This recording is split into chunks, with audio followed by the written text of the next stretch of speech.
As Martin searched for the missing schoolboy, he cried out into the empty expanse of the woods, "Danny!" His voice echoed, but he received no response. The only sounds that reached his ears were the rustling of leaves and branches in the wind.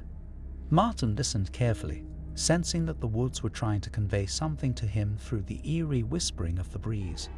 He continued his search, aware that daylight was waning and dusk would soon set in at 4 p.m.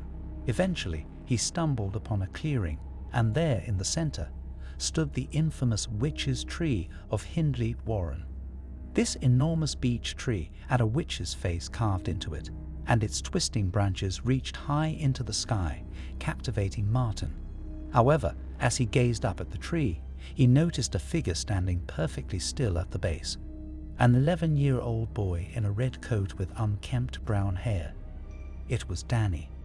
As he walked up behind the kid, Martin called out, "Danny!" However, the boy remained motionless and did not reply, which struck Martin as odd.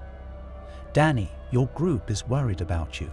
You need to return before they contact your parents," Martin urged, hoping to persuade the boy to move. Looking up, Martin noticed what had captured Danny's attention.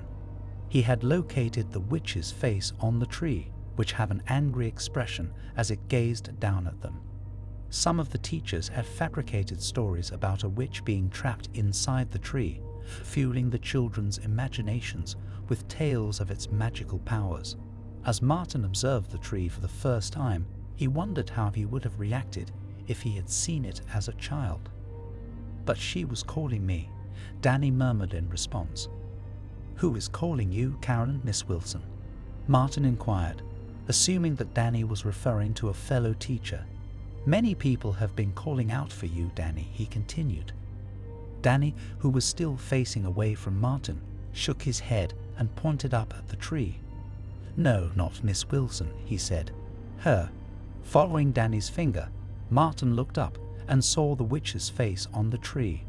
Initially, the witch had appeared angry, but now she appeared to be smiling, causing Martin's stomach to drop. However, he disregarded his interpretation and focused on the task at hand. "It's time to leave, Danny," Martin said, placing a comforting hand on the boy's shoulder and giving it a gentle squeeze.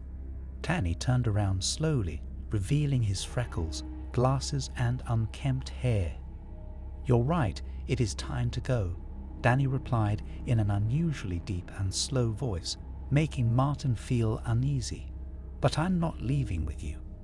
In an instant, a blinding white light disrupted Martin's vision, accompanied by a loud bang that felt as if he had been struck in the head. He toppled backward and hit the ground hard, landing in a cloud of dust and dirt.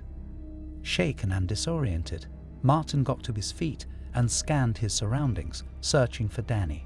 However, the boy had vanished, leaving no trace of his whereabouts. As Martin looked around, he noticed something peculiar high up in the tree. When he realized what it was, he let out a blood-curdling scream. Karen had spent most of the afternoon leading the search party for Danny, aided by a couple of children from her class, Samantha and Gary. They combed through the woods, scouring the undergrowth and examining every bush in search of the missing boy. Karen's heart pounded with fear. She had never lost a student on a school trip before, and the thought of it made her even more anxious. However, there was something else that made her feel uneasy about the woods, as though it was alive and watching her every move. She wondered if Martin felt the same way wherever he was. Suddenly, Gary said something that caught Karen off guard. Karen's heart sank at the mention of the tree. She had heard the rumors and legends about it, but dismissed them as silly stories meant to scare children. Now, with Danny missing, she couldn't ignore the possibility that there might be some truth to the tales. Without wasting another moment, Karen led Samantha and Gary towards the witch's tree, hoping that they would find Danny there safe and sound. As they approached the clearing, Karen's heart pounded in her chest, and she couldn't shake off the feeling that they were being watched. When they arrived at the tree, they saw Martin lying on the ground, groaning in pain. Karen rushed over to him. but he was in no condition to explain what had happened.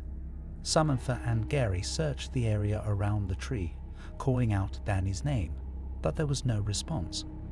Just as Karen was about to give up hope, she saw something glinting high up in the tree. As she looked closer, she realized it was a shiny red object, swaying gently in the wind. With a sense of dread, she climbed up the tree, her heart racing with each step. When she finally reached the object, she gasped in horror.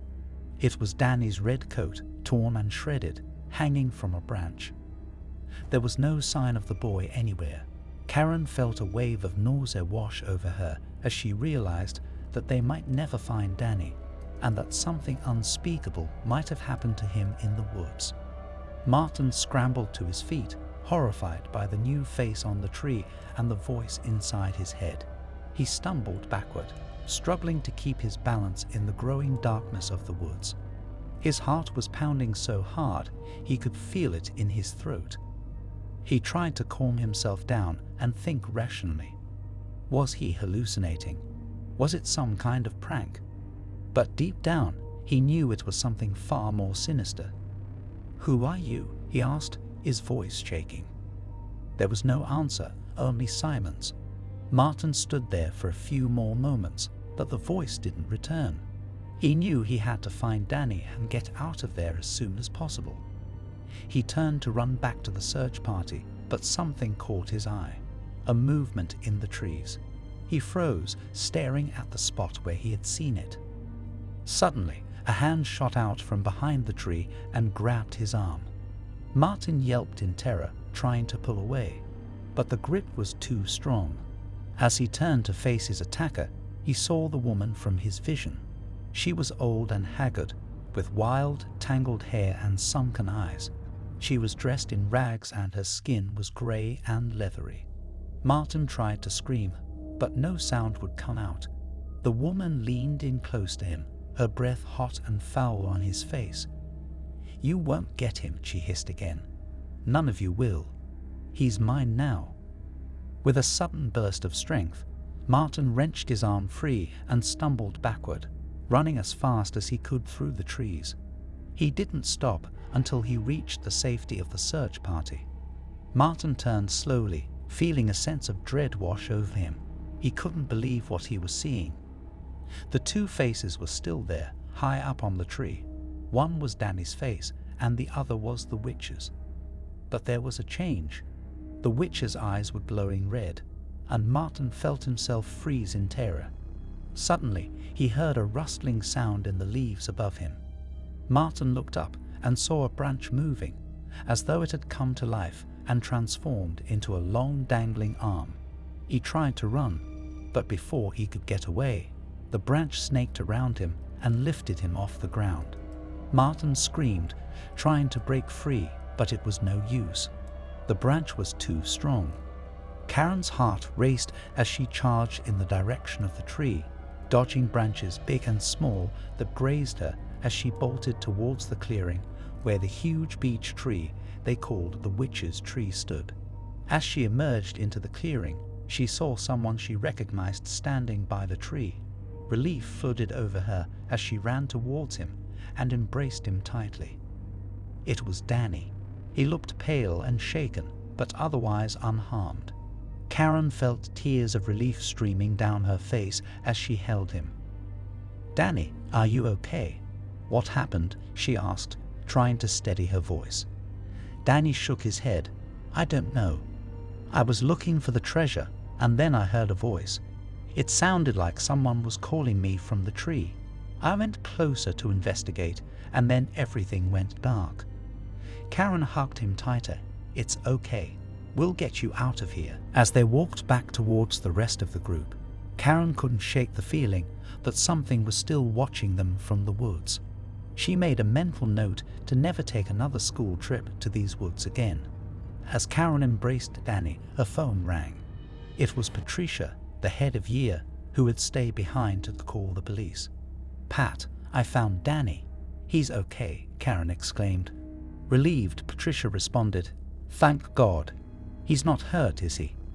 Karen checked with Danny, who shook his head. "No, he's fine," she told Patricia. But then Patricia shifted the conversation to Martin. "Listen, Karen, is Martin with you?" she asked. Karen replied, "No, he isn't." "Why?" Patricia hesitated before revealing the reason. "The police are looking for him.